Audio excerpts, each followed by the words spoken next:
ایک تو کل کی وضاحت میرے ذمہ ہے جناب،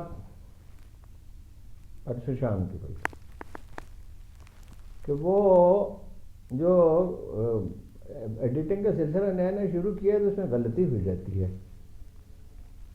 تو جمی وک جو ہے وہ ہمارے دوست کا نام ہے، اخبار نویس ہیں، وہ مڈل ایسٹ کے امور کے ماہر ہیں، تہران میں ہیں، جن کا آخر میں کل نشر کیا گیا تھا. وہ بڑا کنفیوژن پیدا ہوا، غلطی اس میں میری ہے، میں اس پہ معافی چاہتا ہوں. اور بھی کوئی غلطی ہو جاتی ہے بعض اوقات. مثلا یہ چیف جسٹس صاحب کے معاملے میں یہ ایک وضاحت انہوں نے کی ہے کہ یہ تو 66 دن پہلے حکم جاری کیا تھا سپریم کورٹ کے ریٹائرڈ جسٹس صاحبان ہیں جو ان کے بارے میں تھا تلاشی، ان کی بیگمات کی نہ لی جائے، ان کی نہ لی جائے. تو یہ اب اس وقت کیوں جاری ہوا ہے؟ اور چیف جسٹس صاحب کی بیگم نے اس سے کوئی فائدہ نہیں اٹھایا.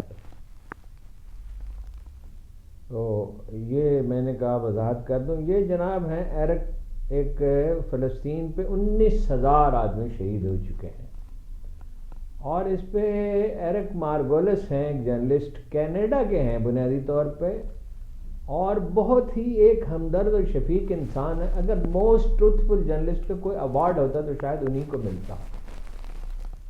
اور کوئی تعصب نہیں، انہیں روس میں ایون ویلکم کیا جاتا ہے، چین میں ویلکم کیا جاتا ہے، مسلم دنیا میں ہر کہیں ویلکم کیا جاتا ہے، اور سینکڑوں اخبارات میں ان کا کالم چھپتا ہے. بزرگ ہو گئے ہیں اور اس طرح کے آدمی ہیں کہ جب افغانستان میں روسی قتل عام کر رہے تھے تو وہ خوشحال آدمی ہیں. تو ایک انہوں نے پورا کنٹینر دوائیوں کا انہوں نے بھیجا تھا، خود گفٹ کیا تھا. فلسطین پہ انہوں نے ایک کالم لکھا ہے جو بڑا حیران کن ہے، ایک امریکی اخبار نویس کا. تو وہ اپنا ہمارے فراز صاحب جو تھے، عمران خان سے بھی ملنے آیا کرتے تھے اور بھی لوگوں سے، میں بھی ان سے ملا تھا، ان کا بڑا چرچا تھا. ایرک مارگولس اپنا کوئی زیادہ چرچا نہیں کرتے، لیکن یہ کہ بہت کمال کے اخبار نویس ہے. یہ ان کا ترجمہ کیا ہے جناب ہمارے مترجم نے. تو یہ میں آپ کو پڑھ کے سنانا چاہتا ہوں. کیا شاندار کالم ہے، اگر آپ اس کو توجہ سے سنیں تو 14 طبق روشن ہو جائیں، اور کتنی جہات ہیں جو جگمگا اٹھے. دریائے نیل کی سرزمین کا المیہ. غزہ میں فلسطینی شہریوں جن میں نصف خواتین اور بچے ہیں کے قتل عام کے بعد دنیا میں ہر سطح پر اسرائیل کی مذمت کی گئی. یہودی مخالف جذبات میں شدت آ گئی ہے.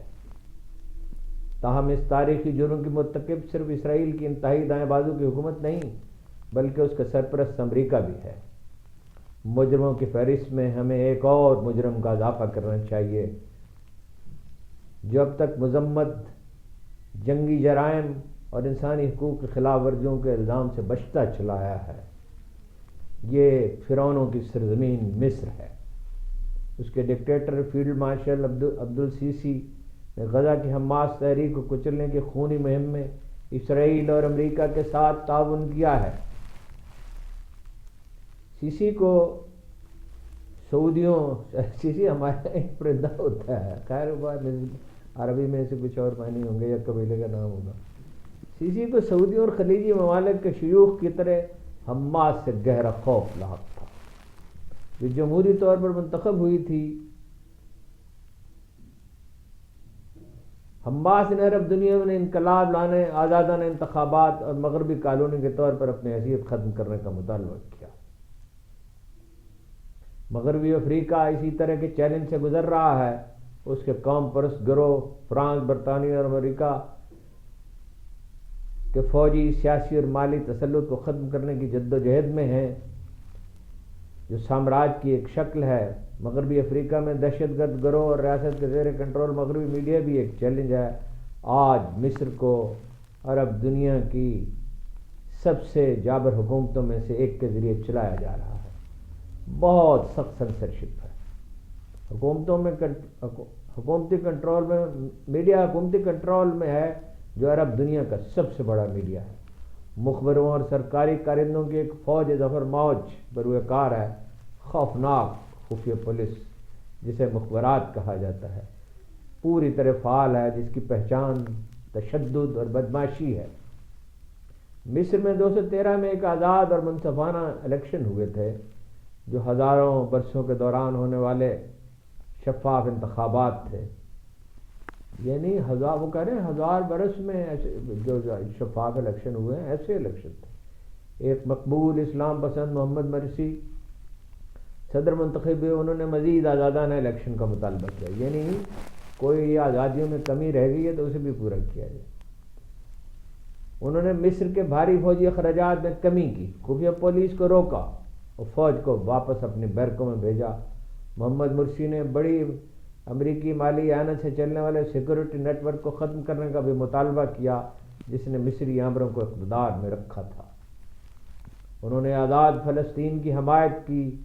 محمد مرسی کے اقدامات کے برعکس امریکہ اور سعودی عرب جو صورتحال کو جوں کا توں رکھنا چاہتے ہیں، یعنی اسٹیٹس کو، وہ اس کے حامی ہیں۔ انہوں نے فوج اور خفیہ پولیس کے ذریعے مصر میں فسادات کرائے۔ مغربی پریس کہتا ہے کہ لوگ اٹھ کھڑے ہوئے۔ مرسی کے حامی مظاہرین کو سڑکوں پر گولیاں ماری گئی۔ سرکردہ اسلام پسندوں کو اجتماعی طور پر گرفتار کیا گیا، جن میں خود محمد مرسی بھی شامل تھے۔ صدر بنے، اور آپ کو معلوم ہے نا کہ انہوں نے جان دی عدالت میں، دل کا دورہ پڑا اور چلے گئے اس دنیا سے۔ صدر اوباما نے دائیں بازو کے اس رد انقلاب کی تائید کرتے ہوئے گرین سگنل دیا تھا۔ مصر آج عرب دنیا کی سب سے زیادہ آبادی والا ملک ہے، جس کے 11 کروڑ 30 لاکھ سے زیادہ شہری ایک ایسی قوم بن چکے ہیں جن کے پاس قابل کاشت زمین صرف امریکی ریاست میری لینڈ کے رقبے کے برابر ہے۔ مصر امریکی مفادات کا محافظ اور فوجی لاجسٹک کا اڈہ بن گیا ہے۔ امریکہ CIA اور امریکی نیشنل سیکورٹی ایجنسی کے صدر سیسی اور ان کے ساتھیوں کے تحفظ میں مدد کرتی ہے۔ اسرائیل اور مصر غزہ میں حماس اور لبنان میں حزب اللہ سمیت اسلامی تحریکوں سے لڑنے میں قریبی تعاون فراہم کرتے ہیں۔ سیاسی مشکلات پیدا کرنے والوں کو جیل میں ڈال دیا جاتا ہے یا اذیتیں دی جاتی ہیں۔ مصر کی فوجی حکومت اس بات سے خوف زدہ ہے کہ حماس کے جمہوری نظریات مصر اور یہاں تک کہ اس کی طاقتور سیکورٹی نیٹ ورک کو بھی متاثر کریں گے۔ مصر حماس کا صفایا کرنے کے لیے اسرائیل کے ساتھ تعاون کر رہا ہے۔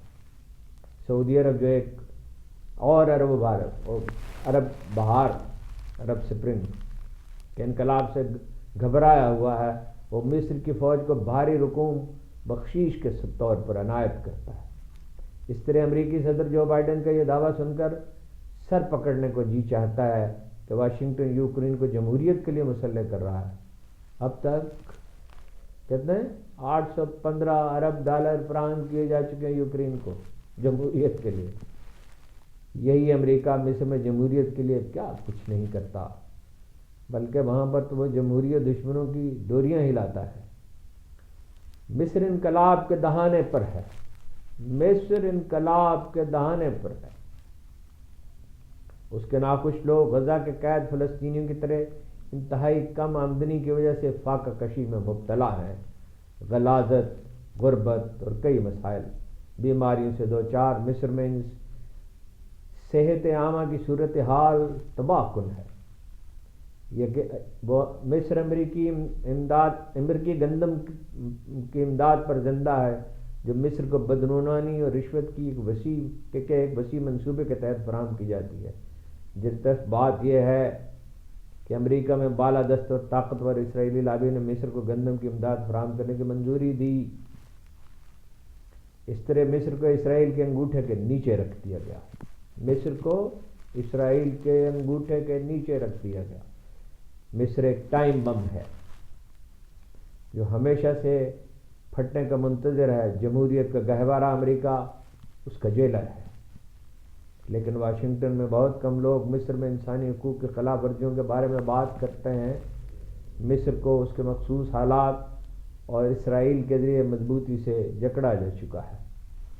ساتویں آج وہ جو 7 اکتوبر کو جو حملہ کیا تھا حماس نے، اس سرنگ کو آخرکار اسرائیلیوں نے دریافت کر لیا اور وزیر دفاع وہاں گئے، یہ بھی کچھ دیر پہلے خبر آئی ہے، مگر یہ انہیں بتایا، حماس نے اطلاع دی کہ جناب آپ کو بہت دیر ہو گئی، ہمیں اس سرنگ کو جتنا استعمال کرنا تھا ہم کر چکے، آپ کا بہت بہت شکریہ۔